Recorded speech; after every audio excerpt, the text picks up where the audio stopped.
Assalamualaikum warahmatullahi wabarakatuh. Alhamdulillahirabbil alamin wassalatu wassalamu ala asyrafil anbiya'i wal mursalin wa ala alihi wa sahbihi ajma'in. Puji syukur kehadirat Allah Subhanahu wa taala yang telah memberikan kita kesempatan kembali untuk mendengarkan tausiah singkat seputar Ramadan, yang mana dalam kesempatan kali ini saya akan membahas tentang bagaimana yang terjadi di dalam bulan Ramadan pada saat Rasulullah sedang berpuasa bersama umat Islam. Ternyata ada 3 kali terjadi peperangan terhadap orang-orang kafir.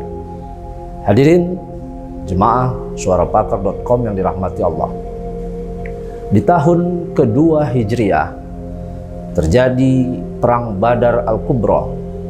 Kemudian di tahun ke-5 Hijriah terjadi perang Khandaq, dan di tahun ketiga Hijriah dan di tahun ke-9 Hijriah terjadi perang Tabuk. Nah, ini terjadi 3 peperangan ini terjadi saat bulan Ramadan. Lalu apa yang bisa kita petik di sini, bahwa umat Islam pada saat itu sedang menjalankan ibadah puasa, tetapi tetap berjuang untuk melakukan sebuah jihad di jalan Allah Subhanahu wa taala, menghadapi musuh-musuh yang ingin mengacau atau ingin mengancam nyawa mereka. Hadirin jemaah sidang Suara Pakar yang dirahmati Allah, di dalam perang Badar, dalam kesempatan ini saya akan membahas satu peperangan yang disebut perang Badar. Perang Badar ini fenomenal di dalam sejarah Islam, karena di sana terjadi perang yang cukup besar antara 313 orang umat Islam melawan pasukan tentara kafir sebanyak 1000 orang pasukan. Tentu ini tidak berimbang. Maka Allah Subhanahu wa taala di dalam Al-Qur'an surah Ali Imran ayat 123 itu menyampaikan bahwa sungguh telah Allah tolong orang-orang yang berjihad di dalam perang Badar. Karena apa yang terjadi dalam perang Badar tersebut sungguh tidak masuk akal di dalam akal manusia.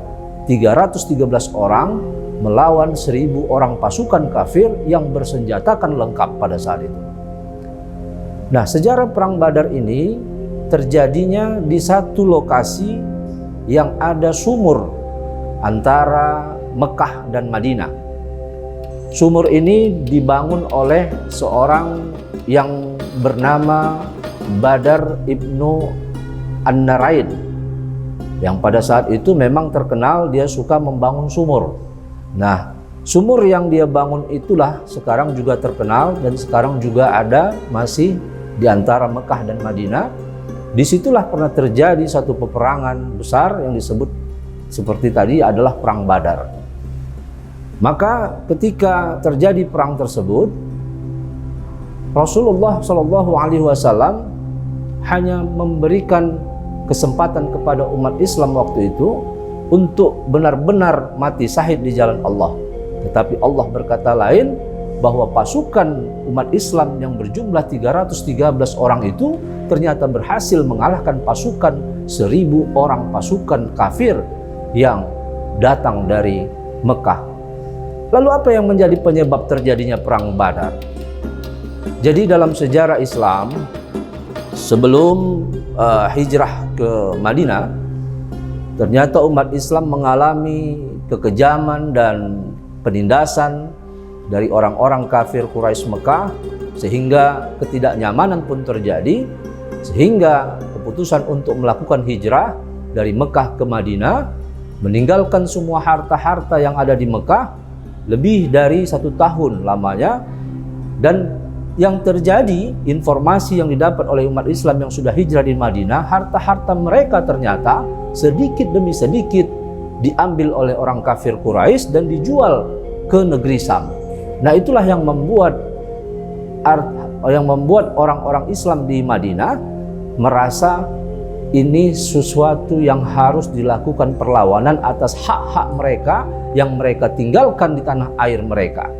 Maka pada suatu ketika Rasulullah mendengar kabar bahwa orang-orang yang mengambil harta umat Islam di Mekah pada saat itu akan menjual barang-barangnya ke negeri Syam. Pada suatu ketika itu, disitulah Rasulullah bersama orang-orang Muslim mendatangi perbatasan antara Mekah dan Madinah, tepatnya di sumur Badar tersebut. Nah, disitulah terjadi peperangan yang cukup besar. Nah, Allah memberikan pertolongan kepada umat Islam dengan jumlah yang sedikit. Karena di dalam surah Al-Imran itu Allah menegaskan bahwa wa antum azilatun wa antum azilatum. Artinya Allah tahu bahwa umat Islam dalam kondisi yang lemah, dengan kondisi jumlah, dengan kondisi pasukan yang tidak sebanding dengan musuh-musuh yang dia lawan. Demikian semoga bisa kita ambil iktibar bahwa di dalam bulan Ramadan sekalipun umat Islam pada saat itu juga tetap berjihad fi sabilillah, mempertahankan hak dan martabat mereka demi membela agama yang diturunkan oleh Allah Subhanahu wa taala. Bagaimana dalam surah Muhammad Allah mengatakan, ya ayyuhalladzina amanu in tansurullaha yansurukum wa yuthabbit aqdamakum. Wahai orang-orang yang beriman, apabila engkau menolong agama Allah, maka Allah akan menguatkan kedudukanmu di atas dunia dan di akhirat kelak. Billahi fi sabilil haq. Assalamualaikum warahmatullahi wabarakatuh.